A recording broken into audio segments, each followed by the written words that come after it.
Welcome dear friends and இன்னைக்கு நம்ம part 3 class 3 நம்ம பார்க்க போகிறோம். கிளாஸ் 9 டெக்ஸ்ட் புக்கில் இருந்து 2 டேஸ் நம்ம டிஸ்கஷன், கிளாஸ் 6, 7, 8 ஒரு பேசிக் ரிவிஷன் நம்ம பண்ணோம். இன்னைக்கு பார்த்தீங்கன்னா third day we are going towards class 10 political science text book democratic politics part 2. இதுதான் இன்னைக்கு நம்ம பார்க்க போகிறோம். ஒரு முக்கியமான கட்டத்தை நம்ம என்டர் ஆகிட்டு இருக்கோம்னு சொல்லலாம். ஃபர்ஸ்ட் கிளாஸ் ஒரு ப்ரீஃபிங், ஒரு பேஷனட் ஓவர்வியூ ஆஃப் இந்தியன் பாலிட்டியாக இருந்திருக்கும். So my passion towards polity is kind of getting refined with a love for all of you. At the same time coming back to focusing on why we are doing this, எதுக்காக இந்த exercise, இந்த foundation கோர்ஸில் நம்ம இந்த அளவுக்கு ஒரு effort நம்ம போடுறோம் அப்படிங்கிறது ஒரு என்சிஆர்டிஸினுடைய ஒரு அடிப்படை புரிதல் வந்து மாணவர்கள் அனைவருக்குமே, ஆர்வலர்கள் அனைவருக்குமே கிடைக்கணுங்கிற ஒரு கண்ணோட்டம் தான். அந்த பார்வையில இருந்து தான் we are sowing the seeds and today we are seeing the course do so very well. So 10th standard textbookல என்னெல்லாம் சாப்டர்ஸ் இருக்குங்கிற ஒரு ஓவர்வியூ பார்க்கலாம். So these are the chapters that are there. So இந்த சாப்டர்ஸ் தான் நம்ம பார்க்க போறோம். It's going to be very interesting. இந்த புக்கோட ரெலவன்ஸ் என்ன? ஸோ ஒரு prelims point of view important chapters தான் நமக்கு என்ன ரெலவன்ஸ் அப்படின்னா, GS 2ல மெயின்ஸில் பொறுத்த வரைக்கும் governance portion, constitution, polity, social justice, இந்த ஆங்கிளில் நிறைய சிலபஸை கவர் பண்ணுதுன்னு சொல்லலாம். இம்பார்ட்டன்ட் சாப்டர்ஸ்னு எடுத்துக்கிட்டிங்கன்னா ஃபெடரலிசம், அதுக்கப்புறம் பாப்புலர் ஸ்ட்ரகிள்ஸ், பொலிட்டிக்கல் பார்ட்டிஸ் பற்றியே நம்ம பார்க்க போகிறோம். What are the challenges to டெமோக்ரஸிங்கிறதுமே ஒரு இம்பார்ட்டன்ட் சாப்டராக வந்து நான் இங்கே பார்க்குறேன். இந்த ஒரு 10th ஸ்டாண்டர்ட் டெக்ஸ்ட் புக்கில் ஒரு நல்ல அருமையான ஒரு text book, very advanced text புக்குன்னு கூட நம்ம சொல்ல முடியும். Moving on, let's have a look at chapter number 1, power sharing. அதிகார பகிர்வுனா என்ன? செப்பரேஷன் ஆஃப் பவர்ஸ்ன்னு நம்ம சொல்லலாம், பவர் ஷேரிங்னு சொல்லலாம். ஸோ அதை பற்றி இந்த சாப்டர் 1ல ஸ்டார்ட் பண்ணுறாங்க. ஒரு அட்வான்ஸ்டு டெக்ஸ்ட் புக் எப்படிங்கிறத நீங்கள் இப்போ பார்க்கலாம். ஸோ எத்தனிக் அண்ட் மெஜாரிட்டேரியன் அப்படிங்கிற இந்த 2 வார்த்தைகள் நீங்கள் நோட் பண்ணிக்கோங்க. இதில் கீவேர்ட்ஸ் அப்படின்னு முக்கியமாக பார்த்தீங்கன்னா கல்ச்சர், டிசென்ட் அப்படின்னு சொல்லலாம், வம்சாவழின்னு சொல்கிறோம் இல்லையா, அதுதான் டிசென்ட்னு சொல்கிறோம், கலாச்சாரம். ஸோ ஒரு சோஷியல் டிவிஷன் வந்து இருக்கா சொசைட்டியில், சோஷியல் லேடர், சோஷியல் டிவிஷன் இதெல்லாம் இருக்கா ஒரு சமுதாயத்தில் இருக்கா? கான்ஸ்டிடியூஷன் பற்றி நம்ம இவ்வளோ ஒரு அழகாக பேசுகிறோம், ஒரு நரேட்டிவ் செட் பண்ணோம் போன கிளாஸில் கூட. நிர்வாக கட்டமைப்புகள், ஜனநாயகத்தில் முக்கியமான கட்டமைப்புகள் பற்றி ரொம்ப அழகாக நம்ம டிஸ்கஸ் பண்ணோம். But when it comes to actually power sharing in a society, முக்கியமான 2 காரணிகள்னு பார்த்தோம்னா, ஒன்று மெஜாரிட்டேரியனிசம், இன்னொன்று எத்தனிசிட்டி அப்படின்னு நம்ம சொல்லலாம். So majority rules by disregarding minority needs, ரொம்ப அழகான ஒரு சிம்பிள் ஸ்டேட்மெண்ட். ஸோ அனைத்து தரப்பினருக்கான ஒரு கட்டமைப்பு தான் ஜனநாயகம். ஸோ அந்த ஒரு ஃப்ளோ ஆஃப் ப்ராசஸுக்கு வந்து எத்தனிசிட்டி அண்ட் மெஜாரிட்டேரியனிசம் வந்து will not be great. So majority rule, minority rights அப்படிங்கிற ஒரு முக்கியமான கீவேர்ட்ஸே நம்ம பார்க்க வேண்டியதாக இருக்குது. ஸோ ஃபார் எக்ஸாம்பிள் ஸ்ரீலங்காங்கிற ஒரு எக்ஸாம்பிள் இந்த லெசனில் கொடுத்துருக்காங்க. ஸோ அங்கே இருக்கக்கூடிய ஒரு சமுதாய கட்டமைப்பு, சோஷியாலஜி ஆப்ஷனல் எடுத்திருக்கவங்களுக்குலாம் இது ரொம்ப இன்ட்ரெஸ்டிங்காக இருக்கும். If you consider sociology as your optional subject, current pattern of UPSC exam continue ஆகுதுங்கிற பட்சத்தில் optional papers sociology is a very very popular subject. கரண்ட்டாக இப்போ நான் முதல்வன் 25,000 ரூபாய் ஊக்கத்தொகை கொடுத்து ப்ரிலிம்ஸ் எக்ஸாம் கிளியர் பண்ண மாணவர்களுக்கு ஒரு முக்கியமான ஒரு ஊக்கத்தொகை பேஸ்டு திட்டம், ஒரு ஸ்காலர்ஷிப் ஸ்கீம் வந்து போயிட்டுருக்கு. They're all preparing for the upcoming mains in September 21st to 29th வரைக்கும் நடக்க போகுது 2024ல. I'm really fortunate enough to be handling the cohort for public administration. I have nearly 10 students here. So in the sociology optional இது ரொம்ப இன்ட்ரெஸ்டிங்கான ஒரு dimension. Ethnic groups, எந்தெந்த இனத்தை சார்ந்தவங்க வந்து ஒரு சமுதாயத்தில் இருக்காங்கன்ற ஒரு கேஸ் ஸ்டடி கொடுத்துருக்காங்க. இப்போ நீங்கள் மெயின்ஸ் ஆன்சர் ரைட்டிங் பண்ணும்பொழுது பார்த்தீங்கன்னா, ஒரு ஆன்சர் ரைட்டிங் அப்படிங்கிற விஷயம், ஒரு ஆன்சர் எழுதுறதுங்கிறது 10 மார்க், ஒரு 15 மார்க், 20 மார்க்ஸ், இதுதான் உங்களுடைய basic structure of question demand வரக்கூடியது நீங்கள் பார்க்கலாம். இதில் வந்து ஒரு 10 மார்க்கில் வந்து சைடடிங் எடுத்து பேக் பண்ணி கீவேர்ட்ஸ் ஆஃப் கொஸ்டின் என்ன, கீ டிமாண்ட் ஆஃப் கொஸ்டின் என்னங்கிறத ரிமூவ் பண்ணி எடுத்து எழுதுறதே ஒரு பெரிய விஷயம். அதுக்கப்புறம் லாஸ்ட்ல கேட்டிருக்க டைரக்டிவ் வேர்ட் கமெண்டா, எக்ஸ்பிளைனா, எல்யூசிடேட்டா, டிஸ்கிரைபா, ஜஸ்டிஃபைன்னு சொல்லியிருக்காங்களா, டிஸ்கஸ்ன்னு சொல்லியிருக்காங்களா, கிரிட்டிக்கலி எக்ஸாமின், கிரிட்டிக்கலி அனலைஸ், இந்த மாதிரி பல்வேறு வார்த்தைகளை ஜோடி சேர்த்து விட்டுருவாங்க அந்த கீவேர்ட்ஸோடையும் கீ டிமாண்டோட கொஸ்டினோடையும். நம்ம அதை எப்படி உள்வாங்கிக்கணும், how to I decode those words அப்படின்னு பார்க்கும் பொழுது ஒரு 20 மார்க் கொஸ்டின்லலாம் நார்மலாக கேஸ் ஸ்டடி எழுதுறது வந்து எக்ஸாம்பிள்ஸ் கொடுக்கறத தாண்டி ரொம்ப ரொம்ப அவசியம். தெரிஞ்சதை எழுதுறது ஜெனரிக் பாயிண்ட்ஸ், நமக்கு புரிஞ்சதை ஒரு எடுத்துக்காட்டோட எழுதுறது தான் ஆன்சருக்கு முக்கியமான வலு சேர்க்கக்கூடிய ஒரு விஷயம். இது இங்கன்னு இல்லை, பொதுவாகவே நீங்கள் ஒரு படைப்பை வந்து நீங்கள் விவரிக்கும் பொழுது ஒரு டிஸ்கிரிப்டிவ் மெத்தடில் எழுதும் பொழுது இதுதான் ரொம்ப ரொம்ப அவசியம். So keywords Sinhala, Tamils and Buddhist அவங்களோட பாப்புலேஷன் மெக்கானிசம் கொடுத்துருக்காங்க. அதில் சின்ஹலிஸ் பாப்புலேஷன் 74%. ஸோ அவங்க தான் எத்தனிக் மெஜாரிட்டி. எத்தனிக் மைனாரிட்டின்னு வரும்பொழுது we have a few definitions based on population. So இதில் என்ன அப்படின்னு கேட்டிங்கன்னா ஒரு மிகப்பெரிய ஒரு பாகுபாடும் செக்ரிகேஷன் இதுக்கான வழிவகுத்துது அப்படின்னு சொல்லலாம். அந்த கேஸ் ஸ்டடியை பற்றி டிஸ்கஸ் பண்ணியிருக்காங்க. ஸோ இப்போ ஒரு திட்டங்கள் தீட்டும் பொழுதும் ஒரு மாநில அளவில் ஒரு நாட்டுக்கான ஒரு முடிவுகள் எடுக்கும் பொழுதும் அதிகார எல்லையில் இருக்கக்கூடியவங்க பவர் ஷேரிங் மெக்கானிசம் வந்து எப்படி நீங்கள் பார்க்குறீங்க? ஒரு மெஜாரிட்டேரியன் வியூவில் பார்க்குறீங்களா, ஒரு பரந்த மனப்பான்மையோடு சமூகம், நம்மளுடைய சொசைட்டி அப்படிங்கிற ஒரு பார்வையில் பார்க்குறீங்களா அப்படிங்கிறது டெமோக்ரஸியினுடைய ஒரு முக்கியமான ஒரு சவாலான ஒரு கண்ணோட்டம். அந்த கண்ணோட்டம் ஆட்சிகள் மாறும் பொழுதும் யார் ஆட்சி அரியணையில அமர்றாங்கன்றத பொறுத்தும் அந்த கண்ணோட்டம் ஒரு மிக முக்கியமான ஒரு அளவுகோல்னே நம்ம சொல்லலாம் ஜனநாயகத்தை மெஷர் பண்றதுக்கு. The power of a nation, the stability of a nation, the vision of a nation will be measured only by the view that you take, the kind of power sharing mechanism that you evolve within the realms of democracy. So அந்த case study text புக்ல இந்த லெசன்ல கொடுத்துருக்காங்க. Belgium போன்ற ஒரு ஐரோப்பிய நாட்டினுடைய எக்ஸாம்பிளும் கொடுத்துருக்காங்க. இங்க ஒரு எத்தனிக் காம்போசிஷன் பார்த்தீங்கன்னா 59%. ஒரு ரீஜன்லையும் மாறுது. ஒரு நாட்டோட நம்ம சொல்றோம், வாலோனியாங்கிற ஒரு ரீஜன்ல பார்த்தீங்கன்னா 40% பிரெஞ்சு, பிளெமிஷ்ங்கிற ஒரு ரீஜன்ல பெல்ஜியத்துக்குள்ளேயே பார்த்தீங்கன்னா டச்சு பாப்புலேஷன் ஜாஸ்தி, பிரசல்ஸுங்கிற ஒரு முக்கியமான தலைநகரத்தில் பார்த்தீங்கன்னா 80% பிரெஞ்சு இனத்தை சேர்ந்தவங்களா இருக்காங்க. ஸோ கீவேர்ட்ஸ் என்ன அப்படின்னு கேட்டிங்கன்னா இந்த ரீஜன்ஸோட பேர் வாலோனியா, பிரசல்ஸ், ரஷ்யா. ஸோ இப்போ இந்த மாதிரி ஒரு எத்தனிக் காம்போசிஷன் அங்கே இருக்கக்கூடிய அடிப்படை வித்தியாசங்கள் என்ன அப்படிங்கிறத கொடுத்துருக்காங்க. ஸோ இப்போ இந்த பவர் ஷேரிங் மாடல் எப்படி இருக்குன்னு பார்த்தீங்கன்னா they go for equal representation. So ஒரு பிரதிநிதித்துவத்தில் ஒரு ஈக்குவாலிட்டி அவங்க மெயின்டைன் பண்ணுறாங்கன்னு சொல்லலாம். So equal number of Dutch and French speaking மினிஸ்டர்ஸை கொடுத்து அந்த நாட்டினுடைய ஒரு மாடலை அவங்க தக்க வச்சுக்கிறாங்க. ஸோ நான் தான் இங்கே மெஜாரிட்டி, நான் தான் இங்கே மெஜாரிட்டின்னு ஒரு ஸ்டேட்டில் ஒரு இங்கே மைனாரிட்டியாக இருக்கிறவங்க இன்னொரு ஸ்டேட்டில் மெஜாரிட்டியாக இருக்கலாம், அங்கே மெஜாரிட்டியாக இருக்கிறவங்க இங்கே கம்ப்ளீட்லி ஒரு லாங்குவேஜ் மைனாரிட்டியாக கூட இருக்கலாம். லிங்குவிஸ்டிக் மைனாரிட்டிஸ், ரிலிஜியஸ் மைனாரிட்டிஸ் நம்ம கண்ட்ரியோட கான்ஸ்டியூஷனை நம்ம வந்து கமிஷனே அதுக்கு தனியாக வச்சுருக்கோம், நிறைய ப்ரொவிஷன்ஸ் வந்து நம்ம கொடுக்குறோம். ஸோ இப்போ ஸ்ரீலங்காவில் இதுவே ஒரு ஸ்ட்ரகிளுக்கான ஒரு மெக்கானிசமாக இருக்குது. ஒரு நாட்டில் இந்த மாதிரியான ஒரு எத்தனிக் வேரியேஷன்ஸை வந்து மிகப்பெரிய ஒரு போராட்ட களமாக ஒரு உள்நாட்டு போராக மாறி இருக்குங்கிறத ஒரு நாட்டில இருந்து நம்ம எடுத்துக்கலாம். On the other hand another country went for another mechanism. State governments பார்த்தீங்கன்னா அட்டானமஸாக இருக்காங்க, ஒரு சுயாட்சி தன்மையோட மாநிலங்களை வந்து அவங்க கொடுத்துட்றாங்க.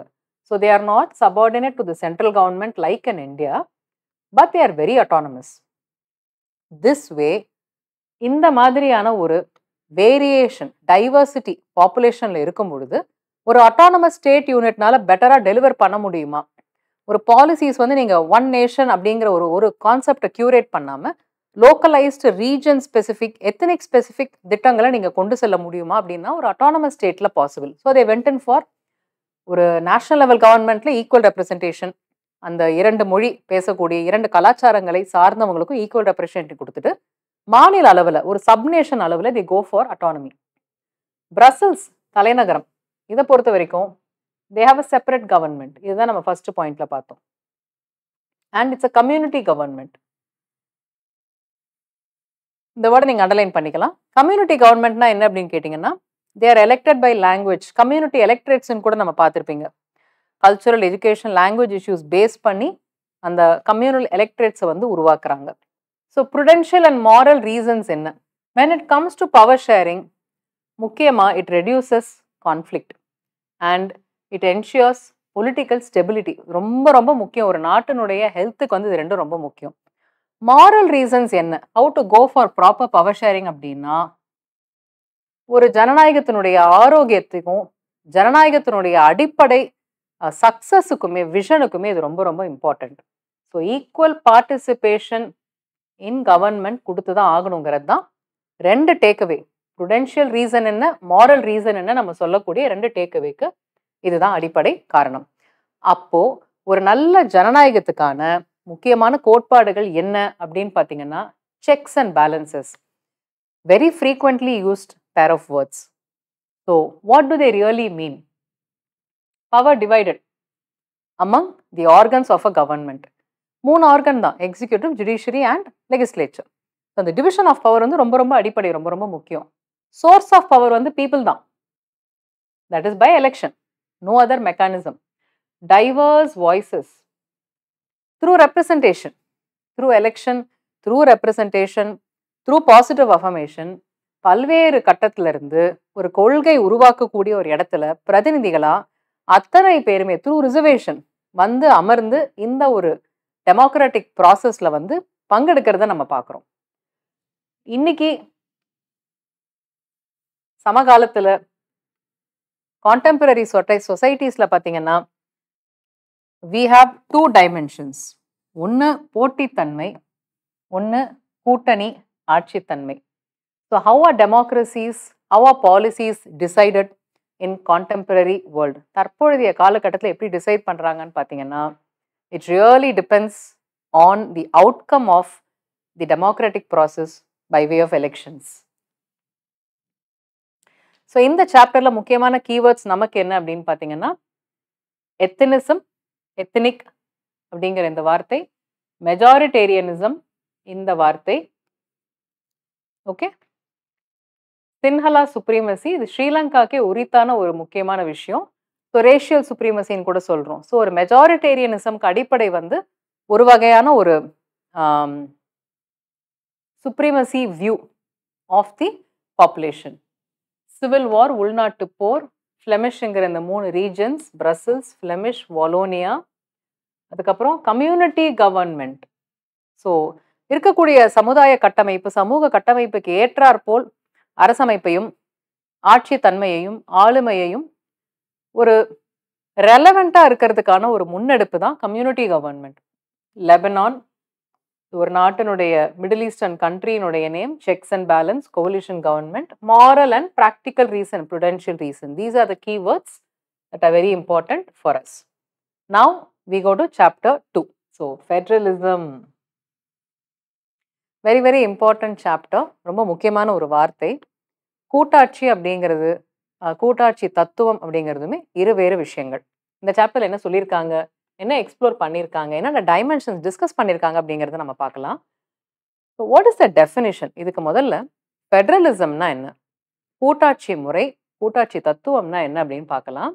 ஸோ ஒரு பவர் வந்து ஒரு மத்தியில் இருக்கக்கூடிய ஒரு அரசாங்க அமைப்புக்கும் அதனுடைய கான்ஸ்டிடியூவன்ட் யூனிட். இப்போ எல்லா நாடுகள்லையுமே ஸ்டேட்ஸ்ன்னு பிரிக்க மாட்டாங்க. நீங்கள் இங்கிலாண்டில் பார்த்தீங்கன்னா கவுண்டீஸ்ன்னு சொல்லுவாங்க. So it's different. இப்போ அமெரிக்காவில் பார்த்தீங்கன்னா ஸ்டேட்ஸ்ன்னு சொல்லுவாங்க, ஸோ மெனி ஸ்டேட்ஸ் அதர்ன்னு சொல்கிறாங்க. இப்போ கனடாவில் இட்ஸ் டிஃப்ரெண்ட். அந்த மாதிரி ஒரு நாட்டிலையும் சப் நேஷ்னல் கவர்மெண்ட்னு சொல்கிறோம் இல்லையா, national government, sub national government. இதை வந்து இங்கே அழகாக கான்ஸ்டிடியூவன்ட் யூனிட்ஸ்ன்னு கூட சொல்லியிருக்காங்க. ஸோ இதுக்கு அடுத்து ஒரு மத்திய அரசாங்கம், ஒரு தேசிய அரசாங்கத்துக்கு அடுத்து என்ன இருக்குது அப்படின்னு பார்த்தீங்கன்னா, அந்த அங்கங்கள் ஒரு நாட்டுக்குமே வேறுபடும். ஸோ அப்படி இருக்கக்கூடிய இந்த இரண்டு அங்கங்களுக்கு இடையான ஒரு அதிகார பகிர்வு தான் sharing of authority, sharing of power, division of power between these two units. இதுதான் ஃபெடரலிசம். இதை டிஃபைன் பண்ணக்கூடிய விஷயம்தான் federalism.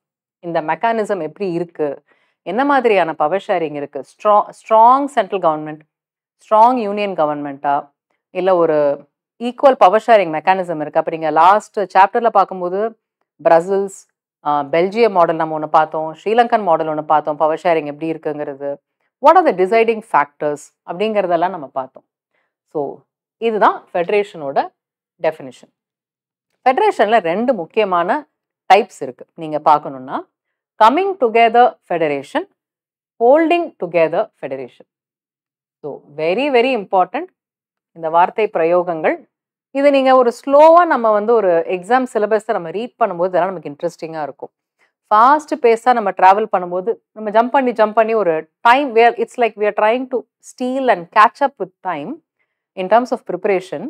We may lose track of smaller finer points. இந்த மாதிரி ஒரு ஃபவுண்டேஷன் கோர்ஸ் நம்ம எதுக்காக போடுறோம் அப்படின்னா, இந்த மாதிரியான ஒரு ஃபைனர் ஆஸ்பெக்ட்ஸ், இந்த மாதிரியான ஒரு பாயிண்ட்ஸை வந்து நம்ம ரீகால் பண்ணுறதுக்கும், ரீட் பண்ணுறதுக்கும், ரிவைஸ் பண்ணுறதுக்கு நமக்கு ஒரு ஆப்பர்ச்சுனிட்டி கிடைக்கும். ஒன்றுமே இல்லை, அப்சர்வ் பண்ணிக்கிறதுக்கு ஒரு ஆப்பர்ச்சுனிட்டி கிடைக்கும். அதுக்காக தான் நம்ம இந்த ஃபவுண்டேஷன் கோர்ஸ் மாடல் ஏன் எடுத்தோம் அப்படிங்கிறது இதுக்கான காரணம் தான். So now what is coming together federation, what is holding together federation? So USA, சுவிட்சர்லாண்ட்லாம் நாங்கள்லாம் இந்த நாட்டில் ஒன்றா இருக்கோம் அப்படின்னு சொல்லி ஒரு அக்ரிமெண்ட் சைன் பண்ணி அந்த நாட்டில் ஒரு அங்கமாக, மாநிலமாக இருக்கலாம், கவுண்டியாக இருக்கலாம், ஒரு அங்கமாக பயணிக்கிறாங்க இல்லையா, அதுதான் கம்மிங் டுகெதர் ஃபெடரேஷன். ஸோ ஒரு இண்டிபெண்டன்ட் ஸ்டேட், சுதந்திரமாக ஒரு அட்டானமியோட செயல்படக்கூடிய ஒரு அங்கங்கள் ஒன்றா சேர்ந்து வரும்பொழுது அந்த ஆட்சி முறை ஒரு கம்மிங் டுகெதர் ஃபெடரேஷன், அந்த மாதிரியான ஒரு கூட்டாட்சி முறையை நம்ம ரெஃபர் பண்ணுறோம். Holding together where you cannot leave. Okay, holding together federation மாடலில் என்னன்னு கேட்டிங்கன்னா, ஒரு பெரிய கண்ட்ரியை வந்து டிவைட் பண்ணுவாங்க நிறைய யூனிட்ஸாக. ஸோ ஒரு நேஷ்னல் கவர்மெண்ட், மாநில அரசாங்கங்கள், அதுக்குள்ளார பார்த்தீங்கன்னா லோக்கல் கவர்மெண்ட் அப்படின்னு சொல்லி ஒரு இன்டகிரேட்டட் யூனிட்டை டிவைட் பண்ணிகிட்டே வருவாங்க. அந்த கிளாசிக் எக்ஸாம்பிள் நம்ம ஸ்பெயின் சொல்லலாம். India is one of the classical example of holding together federation. So article 1 நீங்கள் படிக்கும் பொழுது இந்தியா தட் இஸ் பாரத் அப்படின்னு நீங்கள் படிக்கும் பொழுது இன் கான்ஸ்டிடியூஷன் இதை பற்றி தான் மென்ஷன் பண்ணியிருப்பாங்க. ஸோ அதனால we cannot leave the federation. இப்போ தமிழ்நாடோ, ஆந்திராவோ, கேரளாவோ, நாகாலாண்டோ ஸ்டேட்ஸ் வேணால் மாறலாம். 2-3 மாநிலங்களாக நீங்கள் பிரிக்கலாம், ஒரு அங்கத்தை மாநிலத்துக்குள்ளே கொண்டு வரலாம். இந்த மாதிரியான வேரியேஷன்ஸ் நீங்கள் பண்ண முடியும் within the administrative units. Madras presidency became so many states. 1956ல் ஸ்டேட்ஸ் ரீஆர்கனைசேஷன் ஆக்ட் நம்ம கொண்டு வந்தோம். மாநிலங்களை மறுசீரமைப்பு செஞ்சோம். It is going to happen, it will happen. இப்போ Telangana was the last state created, carved out of Andhra Pradesh. இப்போ இந்தியாவில் இதுக்கான பாசிபிலிட்டிஸ் நிறைய மாநிலங்களில் இருக்குது. ஸோ நிர்வாக காரணங்களுக்காகவும் பண்ணலாம், மொழி வாரியில் ஒரு காரணமாக எடுத்து பண்ணணும், ஜாகிரபிக்கல் ரீசன்ஸ்க்கு பண்ணலாம், எக்கனாமிக் ரீசன்ஸ்க்கு பண்ணலாம், பல்வேறு காரணங்களுக்கு இது பண்ணலாம். இதுக்கான ப்ரொவிஷன்ஸும் கான்ஸ்டியூஷனில் இருக்குது. வெரி சிம்பிள் மெஜாரிட்டி, ஒரு பெரும்பான்மையோடு பாராளுமன்றத்தில் நீங்கள் இதை பண்ண முடியும். But when it comes to holding together and coming together, நிறைய நாடுகளில் கம்மிங் டுகெதர் ஃபெடரேஷன், ஸோ ஒரு சுதந்திரமாக செயல்பட்டு வந்த ஒரு மாடல் அவங்களெல்லாம் இன்டகிரேட் பண்ணி ஒரு அக்ரிமெண்ட் சைன் பண்ணி நாங்கள் உங்களோட இருக்கோன்னு சொல்லி செயல்படக்கூடிய தன்மையுடைய ஒரு கூட்டாட்சி அமைப்பை கம்மிங் டுகெதர் ஃபெடரேஷன்னு சொல்கிறோம். இந்தியா மாதிரியான ஒரு சுதந்திரம் வாங்கும் பொழுது the iron man of India அப்படின்னு நம்ம சொல்கிறோம்ல. இப்போ மாவல் காமிக்ஸில் வந்து Robert Downey junior is coming back. So அந்த மாதிரி the iron man of India, Bismarck of India நம்ம சொல்லக்கூடிய திரு சர்தார் வல்லபாய் பட்டேல் அவர்கள், rightfully his name, the national police academy bears his name.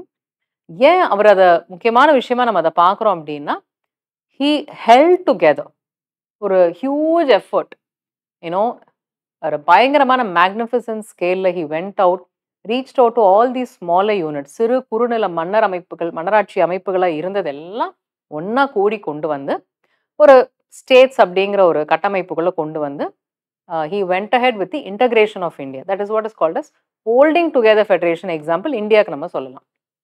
Now what are the key features of a government ன்னு பார்த்தீங்கன்னா, multiple levels of government, jurisdiction அதிகார எல்லை என்ன, அரசியலமைப்பு சார்ந்த ஒரு ஆளுமை இருக்கணும், அரசியலமைப்பில் அதுக்கான அடிப்படை ப்ரொவிஷன்ஸ் இருக்கணும், ஒரு நீதி துறை கட்டமைப்பு இருக்கணும், நிதி சுயாட்சி கண்டிப்பா இருக்கணும், இரு தொலைநோக்கு பார்வைகள் கண்ணோட்டங்கள் கொண்ட ஆட்சி அமைப்பு, ஒன்று நாட்டின் ஒற்றுமை, அதே நேரத்தில் பிராந்திய வேறுபாடுகளை உள்ளடக்கிய ஒரு கட்டமைப்பு. இதுதான் ரொம்ப ரொம்ப முக்கியம். Now India as a federal country அப்படிங்கிற ஒரு பார்வையில பார்க்கும் பொழுது எங்கெல்லாம் அரசியலமைப்பு சட்டத்துல இந்த ஃபீச்சர்ஸ், இந்த சாராம்சங்கள் இருக்கு அப்படிங்கிறத நம்ம அடிப்படையில புரிஞ்சுக்கணும். ஒண்ணு, union of states. So India is a union based on federal principles. நம்ம ஃபெடரேஷன் கிடையாது. ஸோ இஸ் இந்தியா அ ஃபெடரேஷனா அப்படிங்கிற ஒரு கேள்வி வந்தது. ஒரு சந்தேகம் உங்களுக்கு இருக்குன்னா, are we a federation? No. But do we have federal features? Federal principles இருக்கா இந்தியாலன்னு கேட்டிங்கன்னா, S there are many.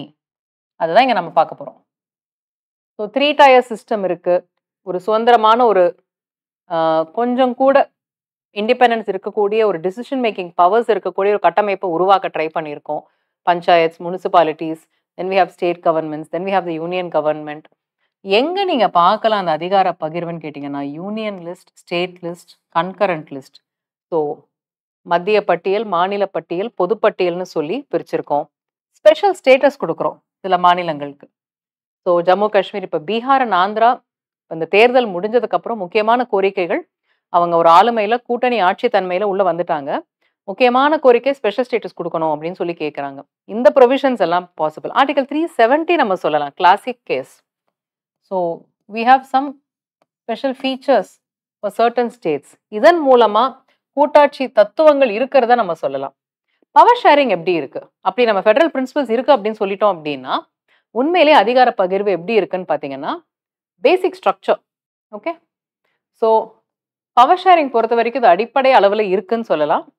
So constitutional amendment வந்து கொண்டு வந்தாதான் இந்த கட்டமைப்பை நீங்கள் மாற்ற முடியும். ஸோ அது வரைக்கும் இந்த பவர் ஷேரிங் மெக்கானிசம் கிவன் இந்த கான்ஸ்டிடியூஷன் ஸ்டேஸ்.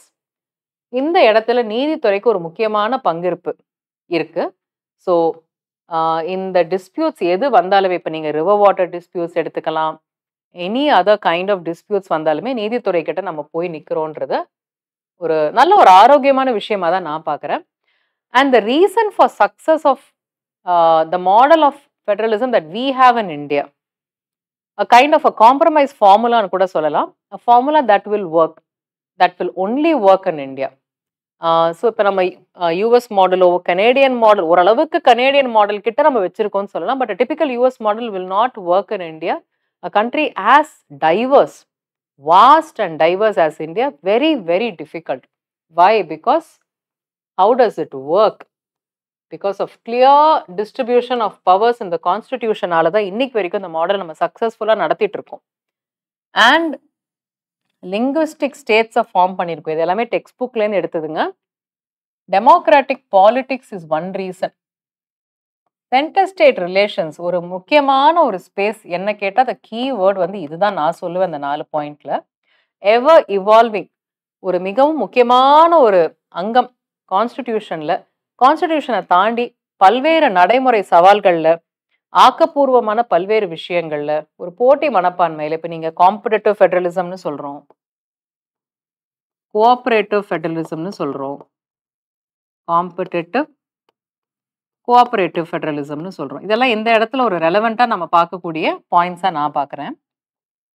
இந்த ஸ்டேஜில் சென்டர் ஸ்டேட் ரிலேஷன்ஸில் நம்ம இருக்கிறதுனால தான் these kind of diagrams will help you in mains answer writing also. We have a very successful federal nature of governance அப்படின்னு நம்ம சொல்ல முடியும். ஸோ டீசென்ட்ரலைசேஷன் 1992ல இந்தியா வந்து undertook டீசென்ட்ரலைசேஷன் ரெஃபார்ம்ஸ். ஸோ ஒரு தேர்ட் லெவல் ஆஃப் கவர்னன்ஸ் அப்படின்னு வரும்பொழுது ஒரு அதிகார பகிர்வு அப்படிங்கிறத இன்னும் ஒரு ஆழமான ஒரு கண்ணோட்டத்தில் பார்த்து 73rd and 74th அமெண்ட்மெண்ட்டை நோக்கி நம்ம பயணித்தோம். ஸோ இதில் பார்த்தீங்கன்னா ரிசர்வேஷன், தேர்தல் நடைமுறைகள், ஒரு மாநில தேர்தல் ஆணையம், ஒரு மாநிலத்துக்கும் அதில் இருக்கக்கூடிய உள்ளாட்சி அமைப்புகளுக்கும் இருக்கக்கூடிய ஒரு பவர் ஷேரிங் மெக்கானிசம், இதை பற்றிலாம் ரொம்ப டீட்டெயிலாக பேசினாங்க அப்படிங்கிறத நம்ம பார்க்க முடியுது. இதுக்கப்புறம் தான் பஞ்சாயத்து ராஜ் இன்ஸ்டிடியூஷன்ஸ் தான் என்ன அப்படிங்கிறத நம்ம பார்க்குறோம். பஞ்சாயத்து ராஜ் அப்படிங்கிறது ஊரக உள்ளாட்சி அமைப்புகள், நகர்ப்புற உள்ளாட்சி அமைப்புகள், urban local bodies, panchayat Raj, ஊரக உள்ளாட்சி அமைப்புகள் நம்ம ரெண்டாக பிரிக்கலாம். ஸோ கிராம பஞ்சாயத், அதுக்கப்புறம் ஒரு பிளாக் லெவல், மண்டல் லெவல் நம்ம சொல்கிறோம், தென் டிஸ்ட்ரிக்ட் லெவலில் ஜில்லா பரிஷத்துன்னு நம்ம சொல்கிறோம். ஸோ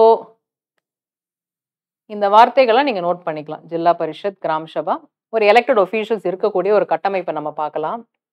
அதுக்கப்புறம் அர்பன் லோக்கல் பாடிஸ், நகர்ப்புற உள்ளாட்சி அமைப்புகள் பார்த்தீங்கன்னா, முனிசிபாலிட்டீஸ், நகராட்சிகள், மாநகராட்சிகள், ஒரு முனிசிபல் சேர்பர்சன், ஒரு மாநகராட்சிக்கு மேயர் அப்படிங்கிற ஒரு கட்டமைப்பை நம்ம உருவாக்கியிருக்கோம்.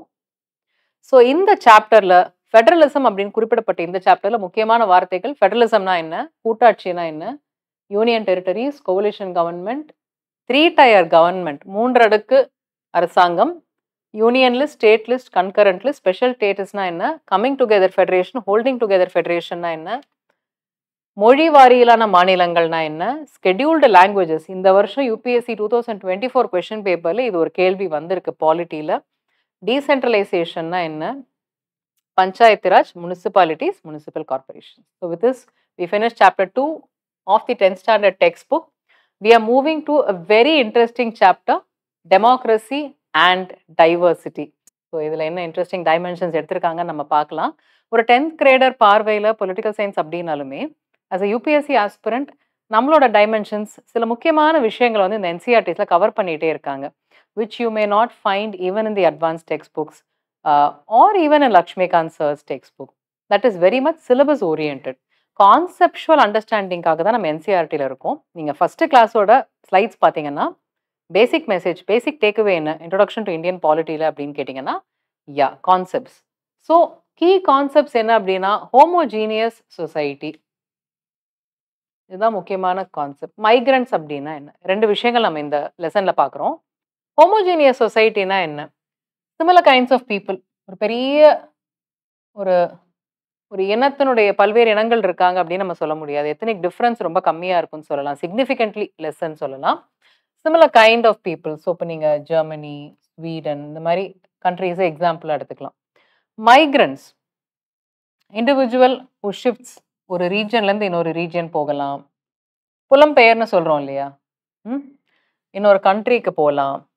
ஒன்று வாய்ப்புகள் தேடி, வேலை வாய்ப்புகளுக்காக, ஒரு அடுத்த கட்ட வாழ்க்கையினுடைய முக்கியமான நகரலுக்காக, இந்த மாதிரி பல்வேறு காரணங்களுக்காக இவங்கெல்லாம் ஷிஃப்ட் ஆகுறாங்கன்னு நம்ம சொல்லலாம். So migrants and homogeneous society, இது ரெண்டையும் நம்ம பார்க்கணும். ஸோ இந்த லெசனில் சிவில் ரைட்ஸ் மூவ்மெண்ட் பற்றி டிஸ்கஸ் பண்ணுறாங்க. ஸோ மார்ட்டின் லூத்தர் கிங் 1954-68 இந்த காலகட்டங்களில் பார்த்தீங்கன்னா, ஒரு லீகலாக இருந்த ஒரு ரேஷியல் டிஸ்கிரிமினேஷன், ஒரு மிகப்பெரிய ஒரு இன ரீதியிலான ஒரு பாகுபாடு. ஸோ அந்த பாகுபாடை வந்து உடைச்செறியணும், அந்த சொசைட்டியினுடைய கட்டமைப்புல இருந்து உடைச்செறியணும். It is very much legalised. Discrimination வந்து நம்ம வந்து அன்டச்சபிலிட்டிக்கு எதிராக ஒரு ஃபண்டமெண்டல் ரைட் வச்சிருக்கோம், டிஸ்கிரிமினேஷன் இருக்கக்கூடாதுன்னு நம்ம ஃபண்டமெண்டல் ரைட்ஸ்னா நம்ம சொல்றோம். ஆனால் இங்கே பார்த்தீங்கன்னா ஒரு சிஸ்டமிக் ரேஷியல் டிஸ்கிரிமினேஷன் வந்து எம்பெடடா அந்த சொசைட்டியில் இருந்திருக்குங்கிறது தான் ப்ராப்ளமனுடைய ஃபவுண்டேஷன் பேஸ். அதை வந்து நீங்கள் உடைச்செறியணுங்கிறதுனால ஒரு நான் வயலண்ட், அமைதியான வழியில் ஒரு சிவில் டிசொபீடியன்ஸ் மூமெண்ட் மூலமாக, that's why we call Mandela அவர்கள், திரு காந்திஜி அவர்கள், திரு மார்ட்டின் லூத்தர் கிங் அவர்களை நம்ம கான்டெம்பரரிஸ். ஓரளவுக்கு அவங்களுடைய ஒரு நிறைய ஒற்றுமைகள் அவங்களுக்குள்ள இருக்குன்னு நம்ம ஏன் சொல்றோம்னா இதன் அடிப்படையில் தான். This is an example given that. இன்னொரு ஒரு கேஸ் ஸ்டடி எடுத்திருக்காங்க இந்த லெசன்ல. 1968 மெக்சிகோல இப்போ ஒலிம்பிக்ஸ் நடந்துட்டு இருக்கு பாரிஸ்ல. ஆஃப்டர் ஆல்மோஸ்ட் 100 இயர்ஸ் ஒலிம்பிக்ஸ் பாரிஸ்ல திருப்பி நடந்துட்டு இருக்கு. ஒலிம்பிக்ஸ் ப்ரொட்டஸ்ட் வந்து மெக்சிகோவில் நடந்தது. ப்ரொட்டஸ்ட் நடத்தினவங்க இவங்க 2 பேர், the athletes who participated. So சிம்பாலிக்கா பிளாக் சாக்ஸ், பிளாக் கிளவ்ஸ் எல்லாம் போட்டிருந்தாங்க. ஸோ பிளாக் சாக்ஸ் வந்து ஏழ்மையை குறிக்கக்கூடிய, கருப்பினர்களுடைய ஏழ்மையை குறிக்கக்கூடியதாகவும், அந்த ஃபிஸ்ட், இதான ஃபிஸ்ட்னு சொல்கிறோம் நம்ம. ஸோ அந்த ஃபிஸ்ட்டில் வந்து அந்த பிளாக் கிளவ்ஸ் போட்டுக்கிறது, கலர்ட் கிளவ்ஸ் போட்டுக்கிறது அவங்களுடைய அந்த ஒரு அதிகார தன்மையை குறிக்கிறதாகவும் அவங்க வந்து ஒரு முக்கியமான ஒரு ஸ்டாண்ட் எடுத்துக்கிட்டாங்க. இப்போ பிளாக் லைவ்ஸ் மேட்டர் அப்படின்னு நடக்கும் பொழுது கூட பிளாக் ஆர்ம் பேண்ட்ஸ் ஒரு சிம்பாலிக்காக அதை எடுத்து காட்டுற மாதிரி பண்ணாங்க இல்லையா, அந்த மாதிரி. ஸோ இந்த ஹியூமன் ரைட்ஸ் பேட்ச் போட்டுட்டு இருந்தாங்க, medals were taken back, Olympic ஸ்பிரிட்டை வந்து இவங்கெல்லாம் வயலேட் பண்ணாங்க அப்படின்னு சொல்லி அந்த மெடல்ஸ் வந்து திருப்பி எடுக்கப்பட்டுச்சு. ஸோ இந்த மாதிரியான ஒரு இன்சிடென்ட்டும் நடந்த காலகட்டம் தான் சிவில் டிசொபீடியன்ஸ் மூமெண்ட் அந்த டைமில் நடந்ததை நம்ம பார்க்குறோம். நவ் சோஷியல் டிஃபரன்ஸ் அடிப்படையில நீங்க பார்க்கக்கூடிய எத்தனிசிசமா இருக்கட்டும், மெஜாரிட்டேரியனிசமா இருக்கட்டும், சிவில் டிசொபீடியன்ஸ் மூவ்மெண்ட்டா இருக்கட்டும், ரேஷியல் டிஸ்கிரிமினேஷனா இருக்கட்டும், இது எல்லாத்துக்குமே அடிப்படை வந்து வேறுபாடுகள், டிஃபரன்சஸ். ஓகே. ஸோ இந்த டிஃபரன்சஸ் வந்து சமுதாய அளவுல பல்வேறு கட்டங்கள்ல இருக்கும், இருக்க தான் செய்யப்போகுது. And social differences will keep changing as society evolves also. So origins of social difference என்ன? எதுல இருந்து ஆரம்பிக்குதுன்னு பார்த்தீங்கன்னா, பிறப்புனால ஒண்ணு. ஓகே. ஆக்சிடென்ட் ஆஃப் பர்த்ங்கிற ஒரு வார்த்தையை அவங்க யூஸ் பண்றாங்க. Do we choose how we are born? Do we choose where we are born? I don't think so. Okay. இதுதான் அடிப்படை காரணம். நம்ம காஸ்ட் சர்டிஃபிகேட் நமக்கு ஒரு பேரை குறிப்பிட்டிருக்கலாம், ஒரு ரிலிஜனை குறிப்பிட்டிருக்கோம், ஒரு நேஷனாலிட்டியை குறிப்பிட்டிருக்கோம். இதுல எதுலையுமே நம்மளுடைய பங்கு ஒண்ணுமே கிடையாது. So we have lot of identities, we carry a lot of identities, but none of that had our imprint. So ஆண், பெண், ஜெண்டர் இதெல்லாம் தாண்டி பல்வேறு அடையாளங்களை நம்ம சுமக்கிறோம். Sometimes it is a privilege, most of the times it is a baggage. So அதனால that is one thing. Based on choice, religion வேணா மாற்றிக்கலாம், ஜெண்டர் இன்னைக்கு மாற்றிக்கலாம், நம்பிக்கைகளை மாற்றிக்கலாம், you know I you atheistic, education வச்சு இதெல்லாம் வச்சு ஒரு அளவுக்கு சோஷியலி நீங்கள் அந்த வேறுபாடுகளை களையிறதுக்கான ஒரு ரிஃபைன்மெண்ட்டை அடைய முடியும். Overlapping social difference.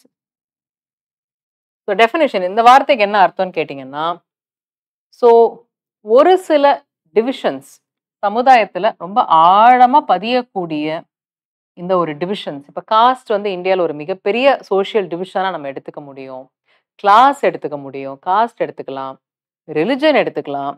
இப்போ ஃபார் எக்ஸாம்பிள் இதுக்கான கிளாசிக் எக்ஸாம்பிள் நார்தர்ன் அயர்லாந்து சொல்லலாம். ஸோ இந்த எக்ஸாம்பிளை இந்த டெக்ஸ்ட் புக்கில் டிஸ்கஸ் பண்ணியிருக்காங்க இந்த கேஸ் ஸ்டடி மூலமாக. ஸோ எப்படி ஒரு டீப் ரூட்டட் ஒரு டிவிஷன் இன் சொசைட்டி டேக்ஸ் டைம்னு கூட சொல்ல முடியாது, whether it can be over come.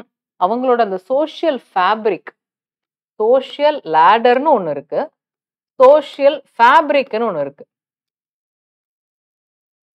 Ladder ஏற்றத்தாழ்வு, ஃபேப்ரிக் வந்து கட்டமைப்பு. ஸோ இது மாறவே மாறாதா அப்படிங்கிறதா இந்த மாதிரியான இந்த வேறுபாடுகளில் தான் அடிப்படை பிரச்சனைகளே வருது. அடுத்த ஒரு முக்கியமான விஷயம் கிராஸ் கட்டிங் சோஷியல் டிஃபரன்ஸ். அப்படின்னா என்னன்னு பார்த்தீங்கன்னா, கிளாஸ், ரிலிஜியன் இது எதுவுமே வந்து ஒரு சமுதாய அளவில் வேறுபாடுகளுக்கு இடம் கொடுக்காத ஒரு நிலை. So there are some countries in the world, for example like Netherlands வந்து இந்த கிராஸ் கட்டிங்னு சொல்லலாம். ஸோ இந்த எந்த டிவிஷனுமே வந்து ஒரு பெரிய அளவில் அந்த சமுதாயத்தில் ஒரு தாக்கத்தை ஏற்படுத்தாமல் வேறுபாடுகளை ஈஸியாக அவங்களால களைய முடிஞ்சு ஒரே ஒரு அமைதியான ஒரு சமூகம், ஒரு ஹெல்த்தி வெல்த்தி நேஷன் அப்படிங்கிற ஒரு பார்வையை நோக்கி அவங்களால பயணிக்க முடியக்கூடிய அளவுக்கு கிராஸ் கட்டிங் சோஷியல் டிஃபரன்சஸால் பண்ணவும் முடியும். அதுக்கு கிளாசிக் எக்ஸாம்பிளாக நெதர்லாண்ட்ஸ் எடுத்து இந்த லெசனில் டிஸ்கஸ் பண்ணியிருக்காங்க. இது வெரி இம்பார்ட்டன்ட் சாப்டர். ஸோ பொறுமையாக படிங்க இந்த சாப்டரை. அண்ட் இந்த சோஷியல் டிஃபரன்சஸோட அவுட்கம்ஸை எந்தெந்த காரணிகள் டிசைட் பண்ணும் அப்படின்னு நம்ம பார்த்தோம் கேட்டிங்கன்னா, ஒன்று ஐடென்டிட்டி, நம்மளுடைய அடையாளங்களை எப்படி பார்க்குறாங்க. ஸோ நீங்கள் ஹாரி பாட்டர் படம் பார்த்த மாதிரி ஒரு பியோர் மட் ஒரு மக் பிளட்னு சொல்கிற மாதிரி பிறப்பால், ஒரு ரிலிஜன்னால், நம்ம வரக்கூடிய இடத்தினால, வரக்கூடிய சூழலை வைத்து வேற்றுமைகளை பார்க்குறாங்களா, இந்த வேற்றுமைகளை எல்லாம் கலைஞ்சிட்டு நாம இருக்கக்கூடிய ஒரு டைமென்ஷனை எடுத்துக்கிறாங்களா அப்படிங்கிற ஒரு அடிப்படை விஷயம்தான். இந்த அடையாளத்தை எப்படி நம்ம எடுத்துக்கிறோங்கிறத பொறுத்து தான் இந்த டிஃப்ரென்சஸ், இந்த சோஷியல் டிவிஷன்ஸை நம்ம களைய முடியும். And political leaders very very important, அவங்களுடைய டிமாண்ட்ஸ், கவர்மெண்ட்டினுடைய ரியாக்ஷன்.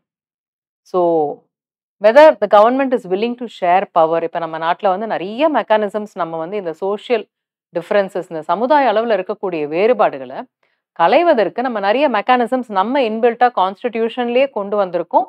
நாளடைவில் பல முன்னெடுப்புகளை நம்ம எடுத்துகிட்டே தான் இருக்கோம். In terms of reservation, in terms of positive affirmation, in terms of gender, ஒரு இன்க்ளூசிவ் சொசைட்டியை நோக்கி தான் நம்ம பயணிச்சுட்டு இருக்கோம். in spite of a country which got independence very later on, after a very prolonged struggle. So that is a good example of how we are pushing ahead.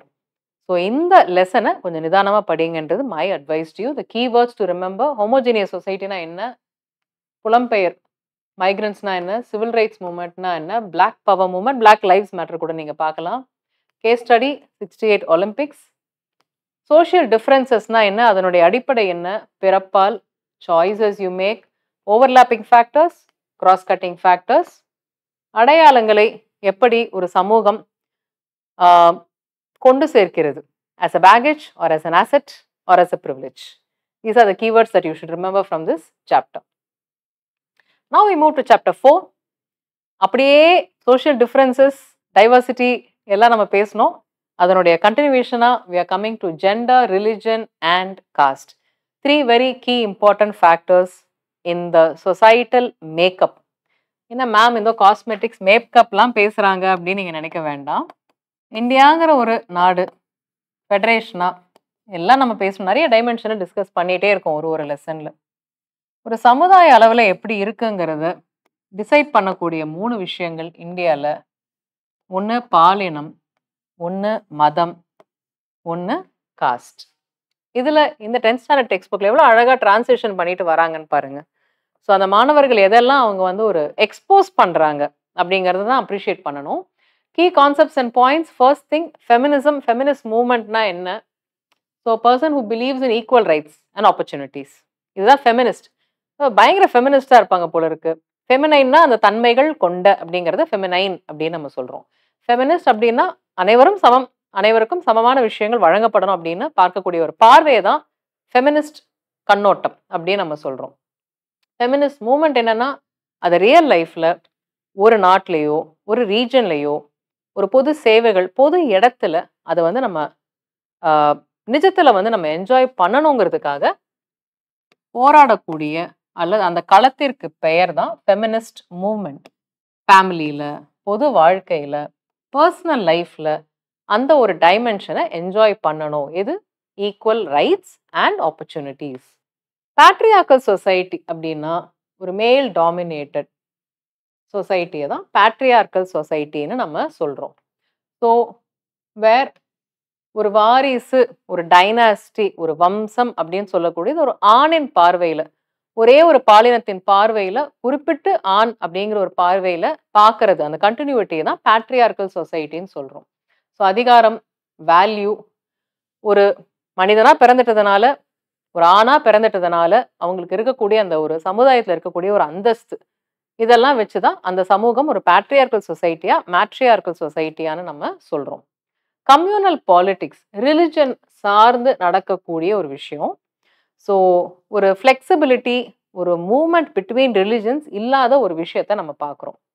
So you have religious groups, ஒரு communal based decision making வரக்கூடிய ஒரு காலகட்டத்தை தான் communal politics நம்ம சொல்கிறோம்.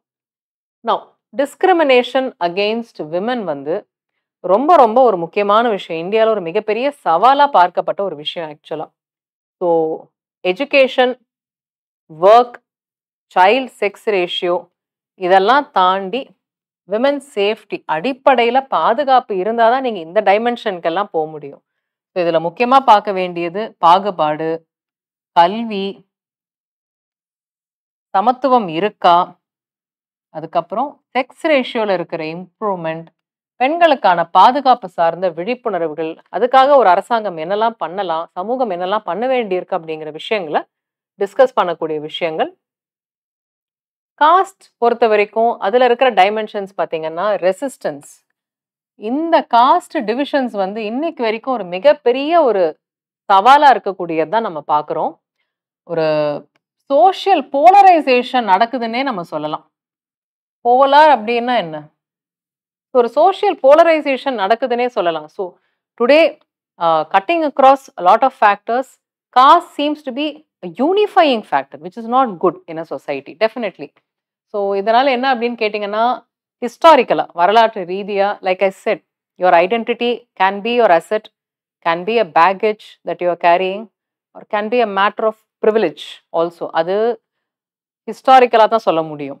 இன்னைக்கு இன்றைய காலகட்டத்தில இதனால எனக்கு இதெல்லாம் கிடைக்குமா அப்படின்னு கேட்டீங்கன்னா, that depends on constitution that really depends on the constitution of your country, lot of other factors. But historically, did you start at the same place? No. None of us started the race at the same place, if that is a race. But we are all running, we are all struggling to get up, we are all struggling to stand up. We are so lagging behind. அப்படின்னு பல்வேறு கட்டத்துல நீங்க வந்து பாப்புலேஷனை பிரிக்க முடியும். So that's why we have representation. இதோட solution என்ன, வே forward என்னன்னு கேட்டீங்கன்னா, காஸ்ட் சென்சஸ் எடுக்கணும் அப்படிங்கிற ஒரு மிகப்பெரிய ஒரு 2021 சென்சஸ் நம்ம இன்னும் எடுக்கல. கோவிட்னால கொஞ்சம் தள்ளி போயிட்டு இருக்கு. It should be also a factor in caste, and that could be the deciding factor for policy direction going forward அப்படிங்கிறது ஒரு முக்கியமான ஒரு விஷயமா இருக்கு நம்ம சொசைட்டில. இந்த இடத்துல நிறைய டிஸ்கஷன்ஸ் வர்றதுக்கு வாய்ப்பு இருக்கு. We'll have to wait and see. இந்தியால இந்த மாதிரியா நம்ம சொசைட்டியை வந்து ஒரு கொள்கை ரீதியில ஒரு சமுதாய முன்னெடுப்புக்காக அரசாங்கம், executive, legislative and the judiciary have to see it like this. So keywords for this chapter: feminist na enna, feminist movement na enna, patriarchal society, caste inequalities na enna, communal politics, representation for women, பெண்களுக்கு எதிரான பாகுபாடுகள், discrimination and caste system changes. இந்த முக்கியமான வார்த்தைகளை நீங்க revise பண்ணிக்கணும். Now popular struggles and movements, chapter 5. Basically இந்த சாப்டர்ல அவங்க சில முக்கியமான ஒரு மூவ்மெண்ட்ஸ் பத்தியும் ஒரு போராட்டங்கள் பத்தியும் எடுத்திருக்காங்க. பொதுவா பாத்தீங்கன்னா ஸ்ட்ரகிளும் போராட்டம்னா என்ன அப்படிங்கறத ஃபர்ஸ்ட் புரிஞ்சுக்கணும். ஒரு சொசைட்டில எல்லாமே கான்ஸ்டிடியூஷனும் அந்த நாட்டுடைய அரசாங்கம், கவர்மெண்ட் அண்ட் கவர்னன்ஸ் கொடுத்துட்டா இதுக்கான வேலை இல்லை. சில நேரங்கள்ல ஒரு கவர்மெண்ட்டுக்கும் கவர்னன்ஸுக்குமே அடிப்படையா இருந்திருக்கிறது ஒரு ரெவல்யூஷன் தான். லைக் இன் பிரான்ஸ், ஒரு civil war led to the American independence. The French Revolution gave birth to the French Republic. The War of Independence gave birth to the Indian, system of governance that we have followed after independence. ஆனா ஒரு சுதந்திரம் அடைஞ்சதுக்கு அப்புறம், ஒரு குடியரசு ஆனதுக்கு அப்புறமும் ஒரு நாட்டில் வந்து போராட்டங்கள் இருக்கா இல்லையாங்கிறத தாண்டி ஒரு டெமோக்ரஸியில there is a space for you to be seen and to be heard and to be felt. அந்த இடத்துல தான் இதை நீங்க பார்க்கணும். பொருளாதார முன்னெடுப்புகளா இருக்கலாம், சமுதாய முன்னெடுப்புகளா இருக்கலாம், அரசியல் முன்னெடுப்புகளா இருக்கலாம். எந்த காரணத்துக்கு வேணும்னாலுமே தீஸ் மூவ்மெண்ட்ஸ் ஒரு சோஷியல் இன்ஜஸ்டிஸ், சமூக அநீதிகளுக்கு எதிராக காலங்காலமா தொன்று தொட்டு இன்னைக்கு வரைக்கும் அனைத்து நாடுகள்லையும் பல்வேறு கட்டங்கள்லையும் எக்ஸிபிட் பண்ணிட்டு தான் இருக்காங்க. That is the people, the population of the society. So that is the beauty of democracy and the progress of democracy too. So some of the characteristics, ஒரு பாப்புலர் ஸ்ட்ரகிள், ஒரு போராட்ட காலத்து முக்கியமான ஃபீச்சர்ஸ் என்னன்னு கேட்டிங்கன்னா, ஒரு கூட்டு பொறுப்பாண்மை இருக்கும், ஆர்கனைஸ்ட் எஃபர்ட்ஸாக இருக்கும், ரிசோர்ஸஸை மொபிலைஸ் பண்ணியிருப்பாங்க. இதில் என்ன அப்படின்னா பொதுமக்களுக்கு ஒரு விழிப்புணர்வை ஏற்படுத்தணும். இப்போ ரீசெண்ட்லி கூட we had Pride March in Chennai. So somewhere in July, இந்த Pride March LGBTQIA இந்த ஒரு கூட்டமைப்பில் இருக்கக்கூடிய நிலைகளில் இருக்கக்கூடிய பாலினத்தவர்களுக்காக ஒரு ப்ரைட் மார்ச் நடக்குது. ஒஃபிஷியல் பெர்மிஷனோடு நடக்கும். Chennai corporation created awareness by discussing about that. இந்தியாவில் it's decriminalised. By discussing about that in schools, இந்த ப்ரைட் மார்ச் பற்றி அவங்க வந்து டெலிகாஸ்ட் பண்ணியிருக்காங்க. Government schools, it was an initiative taken up by the GCC. Very appreciable initiative to create awareness. So இந்த இடத்துல பார்த்தீங்கன்னா அந்த ரோல் என்ன, டெமோக்ரஸியில் இந்த ஸ்ட்ரகிள்ஸோட ரோல் என்ன, ஒரு ஜனநாயகத்தை எப்படி இதெல்லாம் மேம்படுத்துது, மேம்படுத்துவதற்கான வழிமுறைகள் இருக்கா, ஒரு தனிநபர் உரிமைகளை எப்படி இதெல்லாம் ப்ரமோட் பண்ணுதுங்கிற அழகான 3 டைமென்ஷன்ல இந்த அவேர்னஸை கிரியேட் பண்ண முடியும் அப்படின்னு இந்த டெக்ஸ்ட் புக்ல இந்த லெசன்ல டிஸ்கஸ் பண்றாங்க. அண்ட் பொலிட்டிக்கல் பார்ட்டிஸ் பத்தி நம்ம இப்போ பார்க்க போறோம். அல்டிமேட்லி டெமோக்ரஸி நிறைய டைமென்ஷனை டிஸ்கஸ் பண்ணிட்டு இருக்கோம். ஒரு டெக்ஸ்ட் புக்காக எடுத்து என்னென்ன ஆங்கிள் டிஸ்கஸ் பண்ணிட்டு இருக்காங்க நம்ம பார்த்துட்டே தான் இருக்கோம். அந்த வகையில் அரசியல் கட்சிகள், களம், பாலிடிக்ஸ் இதெல்லாம் பேசிட்டோம். இதுக்கு அடிப்படையே இவங்க தான். They give democracy a beautiful dimension. அதுவும் இந்தியாவில் நம்ம வச்சிருக்கிறது வந்து மல்டி பார்ட்டி சிஸ்டம். இதுதான் நம்ம ஃபாலோ பண்ணோம். பல கட்சிகள் கொண்ட ஒரு முறையை நம்ம ஃபாலோ பண்ணுறோம். இப்போ அமெரிக்காவில் பார்த்தீங்கன்னா, இரு கட்சி முறை, ரிப்பப்ளிகன்ஸ் ஆர் டெமோக்ராட்ஸ். இது 2 தான் நம்ம பார்க்குறோம். இன்ஃபேக்ட் இந்த கோர்ஸோட 4 மந்த் டியூரேஷன்ல யுஎஸ் பிரசிடென்ஷியல் எலெக்ஷன் நடந்து முடிஞ்சு நம்ம ரிசல்ட்ட பார்த்துருவோம். I think almost fag end of the course நம்ம ரிசல்ட்ட பார்ப்போம்னு நான் நினைக்கிறேன். I think so. That will be interesting as you keep learning about this. So national party, state party அப்படிங்கிற 2 வகையில நம்ம வந்து பிரிக்க முடியும். தேசிய கட்சிகள், மாநில கட்சிகள். பிராந்திய கட்சிகள்னு நம்ம ஒரு வார்த்தை பிரயோகத்துக்காக சொல்லலாம். But the recognised term. இன்னைக்கு நீங்க ஒரு கட்சி ஆரம்பிக்கிறதுக்கு ஒரு அங்கீகாரம் பெறணும். ஃபர்ஸ்ட் பதிவு செய்யணும். You have to register a political party with the election commission of India. அது ஒரு கான்ஸ்டிடியூஷனல் பாடி. கான்ஸ்டிடியூஷனல் பாடி நம்ம லாஸ்ட் வீக்ல டிஸ்கஸ் பண்ண போறோம். You can see in the schedule. ஒரு அரசியலமைப்பு சட்டத்துல குறிப்பிடப்பட்டுள்ள ஒரு அமைப்பு தான் கான்ஸ்டிடியூஷனல் பாடின்னு சொல்றோம். இப்ப அரசியலமைப்பு சட்டத்துல குறிப்பிடப்படவில்லை அப்படின்னா 1950ல ஃப்ரேம் பண்ணி நம்ம எடுக்கும் பொழுது இல்லைன்னு சொல்லலாம். அதுக்கப்புறம் மாறி இருக்கலாம். National commission for women is a நான் கான்ஸ்டிடியூஷனல் பாடி அப்படின்னு நம்ம சொல்லலாம். ஸோ தேர்தல் ஆணையத்துல பதிவு செய்யணும். பதிவு செஞ்சதுக்கப்புறம் தேர்தல் களத்துல நீங்க பங்கெடுத்து அதனுடைய ரிசல்ட்டை பொறுத்து உங்களுடைய கட்சியினுடைய அங்கீகாரம் சில நேரங்கள்ல ரத்து செய்யப்படலாம். பட் பதிவு செய்தது மாறாது. ரெஜிஸ்டர்டு பார்ட்டிங்கிறது வேற, ரெகக்னைஸ்டு பார்ட்டிங்கிறது வேற. 2த்துக்குமே அர்த்தம் வேற. ஒரு தேர்தல் களத்துல தான் அங்கீகாரம், கட்சியினுடைய அங்கீகாரம் வந்து நிலை மாறும். பட் பதிவு செய்யப்பட்டதுங்கிறது ஒரு நிரந்தரம். No political party can be deregistered by the election commission. Please remember. Okay. So state party எப்படி வரணுங்கிறது பார்ட்டிசான்ஷிப். another word, please note down the word. நான் சொன்ன மாதிரி glossary உங்களுக்கு கொடுத்துருக்கேன். இந்த வேர்டு இப்போ நம்ம கிளாஸ் ஸ்லைடு போயிட்டு இருக்கும் போதே டக்குன்னு டைப் பண்ணுங்க. டைப் பண்ணிட்டு you can see what it means. This is a small exercise which will go in a long way to broaden your understanding and learning new terms, which will help you strengthen your understanding of the concepts, conceptual understanding. So strong commitment to a party. Ideology ன்னு சொல்றோம் இல்லையா, or a group or a faction. இதுதான். Okay.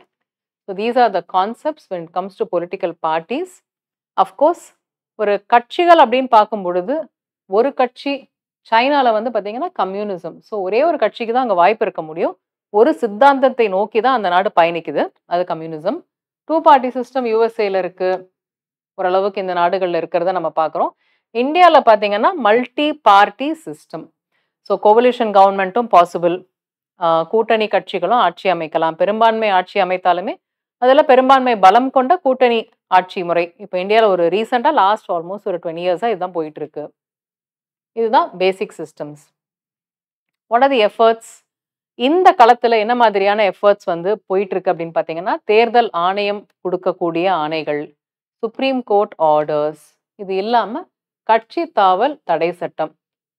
So ஒரு ஸ்திரத்தன்மை, ஒரு நிலைத்தன்மையை உருவாக்கணுங்கிறதுனால தான் இந்த மாதிரி மெக்கானிசம்ஸ் எல்லாம் தேர்தல் நடைமுறை, தேர்தல் களத்தில் ஒரு அரசியல் கட்சிகளை சீர்திருத்தம் செய்வதற்கான பல்வேறு முன்னெடுப்புகளை தேர்தல் நடத்துறது மட்டும் எலெக்ஷன் கமிஷனோட ரோல் இல்லை. Okay. And what are the keywords?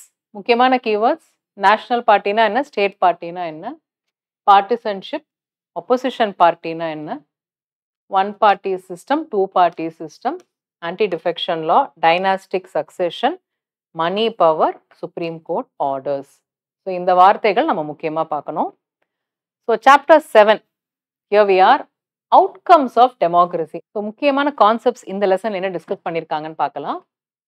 அரசாங்கத்துக்கும் ஒரு பொறுப்பு இருக்கு. பொறுப்பான அரசாங்கமாக இருக்கணும், ரெஸ்பான்சிவ் கவர்மெண்ட்டாக இருக்கணும், லெஜிட்டிமேட்டாக இருக்கணும். தேர்தல் நடைமுறையில் நியாயமான முறையில் ஒரு பெரும்பான்மை வெற்றி பெற்ற கட்சி தான் ஆட்சியில் இருக்கணும். அந்த அரசாங்கம் தான் அந்த ஆட்சிக்கான ஒரு கிளைம், டெமோக்ராட்டிக் கிளைம் வந்து அவங்க ஸ்டேக் பண்ண முடியும். So responsive government, open to criticism, பொது வெளியில் நடிப்பு. ஃபார்ம் லாஸ் வந்து ஒரு கிளாசிக் எக்ஸாம்பிளாக நீங்கள் எடுத்துக்கலாம். இந்த இடத்துக்கு லாஸ்ட் இயர்ஸில் so they had to withdraw this due to them listening to public debate. Public ப்ரெஷர்னு சொல்லலாம், பப்ளிக் டிபேட்னு சொல்லலாம். இப்போ ரீசெண்டாக கூட நிறைய இன்டர்ன்ஷிப் ஓப்பன் பண்ணுங்க, like open it up to open your central institutions to internships to students. ஒரு ரொம்ப அருமையான ஒரு நடைமுறை வந்து இந்த இன்டர்ன்ஷிப்ஸ். நாளைக்கு ஒரு பொதுவெளியில் ஒரு மாணவர்களை தயார்படுத்தி இஸ்ரோலேருந்து ஆரம்பித்து ஸ்டெம் இன்ஸ்டிடியூஷன்ஸ்லேருந்து ஆரம்பித்து ஒரு கல்லூரி பயிலக்கூடிய மாணவர்கள் கண்டிப்பா ஒரு அரசாங்க நிறுவனத்துல துறையில ஒரு இன்டர்ன்ஷிப்ப பயன்படக்கூடிய ஒரு ஆப்பர்ச்சுனிட்டி குடுக்குறதுங்கிறது ஒரு பிரில்லியன்ட் இனிஷியேட்டிவ் என்ன கேட்டா. So that's how you open them up to the actually existing infrastructure. So அது ஒரு ரெஸ்பான்சிவ் கவர்ன்மெண்ட்னு சொல்லலாம். If they take such proactive suggestions. அதே மாரி அக்கவுண்டபிளா இருக்கணும். இது கான்ஸ்டிடியூஷன்ல நெறைய மெக்கானிசம் குடுத்திருக்காங்க. இத நீங்க இன்னும் டீட்டெயிலா நீங்க பார்ப்பீங்க. பட் ஏன் குடுத்திருக்காங்க? கான்ஸ்டிடியூஷன்ல இருக்கு நான் படிக்கிறேன்னு சொல்றத விட இது ரொம்ப அவசியங்கிறத நம்ம புரிஞ்சுக்கணும் ஆக்சுவலா. So what are the outcomes of democracy? Choice and control 2டே வார்த்தை தான். ப்ரொசீஜரல் இன்டெகிரிட்டி இருக்கணும். சாய்ஸ் இருக்கணும். Citizens should have the right to choose their rulers. ரொம்ப important. And participate in the democratic process. அந்த அடிப்படை உரிமை நமக்கு இல்ல அப்டின்னா, இது வந்து ஒரு ஐ வாஷ் மாரி ஆயிடும். நானும் டெமோக்ரசி வச்சிருக்கேன். ஒரு ஃபேஷனபிள் ட்ரெண்ட் மாரி ஆயிடும். It will exist in the name sake. But India it's not like that. We have a very successful, a scalable model of democracy which has to be emulated from our neighbors to most countries. So we should take pride in that. And procedural integrity. Democracy ensures. What does it ensure? Established procedure ஒன்னு இருக்குல்ல? Rule of law, due procedure, established by law நம்ம சொல்றோம் இல்லையா? இதெல்லாம் இருக்கிறதுனால தான் நம்ம வந்து டெமோக்ரஸியோட அவுட்கம்னு நம்ம சொல்றோம். ஸோ அதர் ஃபார்ம்ஸ் ஆஃப் கவர்மெண்ட்டோட கம்பேர் பண்ணும் பொழுது, இப்போ நீங்க டெமோக்ரஸி தான் ஒன்லி ஃபார்ம் ஆஃப் கவர்மெண்ட் கிடையவே கிடையாது. Like we discussed totalitarianism, aristocracy, authoritarianism, communism, capitalism, socialism, many other forms of government. அதை டெமோக்ரஸிலேயே பார்ட்டிசிபேட்டிவ் டெமோக்ரஸி, ரெப்ரசன்டேட்டிவ் டெமோக்ரஸின்னு நிறைய மெத்தட்ஸ் இருக்கு. நம்ம ஏன் இந்த மெத்தடுக்கு போறோம் அப்படின்னா இதுதான் அடிப்படை காரணம். இங்க வாத விவாதங்கள், பிரதிவாதங்களுக்கு இடம் இருக்கு. 2வது வெளிப்படை தன்மை இருக்கு. 3வது லெஜிட்டிமசி. நியாயமான முறையில ஒரு தேர்தல் நடந்து ஃப்ரீக்வெண்ட் இன்டர்வல்ஸ்ல ஒரு ரிசல்ட் வந்து அந்த ரிசல்ட் ஒரு டெமோக்ராட்டிக் ப்ராசஸை திருப்பி ரீஎஸ்டாப்ளிஷ் பண்ணிட்டு இருக்குன்னு நம்ம சொல்லலாம். பொருளாதார முன்னேற்றம். These are all the better features that we have when compared to other forms of government. So இந்த சாப்டர் பொறுத்த வரைக்கும் நீங்க ஞாபகம் வச்சுக்க வேண்டிய முக்கியமான கீவேர்ட்ஸ் அக்கௌண்டபிள் கவர்மெண்ட்னா என்ன, ரெஸ்பான்சிவ் கவர்மெண்ட்னா என்ன, லெஜிட்டிமேட் கவர்மெண்ட்னா என்ன. So legitimacy, responsive, accountable. அழகா என்கிளாஸ்பி ஓப்பன் பண்றீங்க, இந்த வேர்ட்ஸை டைப் பண்றீங்க, வார்த்தையை பிடிச்சிக்கிறீங்க. மெஜாரிட்டி மைனாரிட்டினா என்ன, இன்க்ளூசிவிட்டி அனைவரையும் உள்ளடக்கிய, வெளிப்படை தன்மை, டிக்னிட்டி ஆஃப் விமென். ஒரு பெருமிதம் கொள்ளணும். ஒரு சொசைட்டி இப்படி நம்ம இருக்கோமே இந்த சொசைட்டிலங்கிற ஒரு பெருமிதம் வரணும், ஒரு சென்ஸ் ஆஃப் பிலாங்கிங் வரணும். பெண்களுக்கான இடஒதுக்கீடு மசோதா, காஸ்ட் ஈக்குவாலிட்டி அண்ட் ஆர்டிஐ தகவல் அறியும் உரிமை சட்டம். So chapter 8 challenges to democracy. So 10th standard புக்ல நம்ம சாப்டர் 8ல இருக்கோம். வாட் ஆர் த சேலஞ்சஸ், முக்கியமான சவால்கள் என்ன நம்ம பார்க்கலாம். நம்ம டெமோக்ரஸி பத்தி ரொம்ப பிரைஸ் பண்ணி பேசிட்டு இருக்கோம் 3 நாளா. மிக ஒரு அரிய விஷயம். எந்த அளவுக்கு நம்ம நாட்டில் அது எஸ்டாப்ளிஷ் ஆயிருக்கு. இன்னைக்கு சேலஞ்சிங் ஸ்பேஸ் ஆஃப் சொசைட்டியில் டெமோக்ரஸி எந்த அளவுக்கு சேலஞ்ச் ஆயிட்டு இருக்கு ஒரு கண்ட்ரியில் இன் டர்ம்ஸ் ஆஃப் அத்தாரிட்டேரியனிசம் அப்படிங்கிறத நம்ம நிறைய டிஸ்கஸ் பண்ணியிருக்கோம். But we also have to understand ஜனநாயக ரீதியில் ஜனநாயகத்துக்கு எதிரான சவால்கள் இன்றைய காலகட்டத்தில் என்ன அப்படின்னு பார்த்தீங்கன்னா, 1 அடிப்படை சவால்கள், அப்புறம் எக்ஸ்பான்ஷன் அப்படிங்கிற ஒரு பண்டைய காலத்தில் இருந்த ஒரு விஷயம் இன்னைக்கும் நடக்குது அப்படின்னு நம்ம சொல்லலாம். So democracy and expansion to not go well.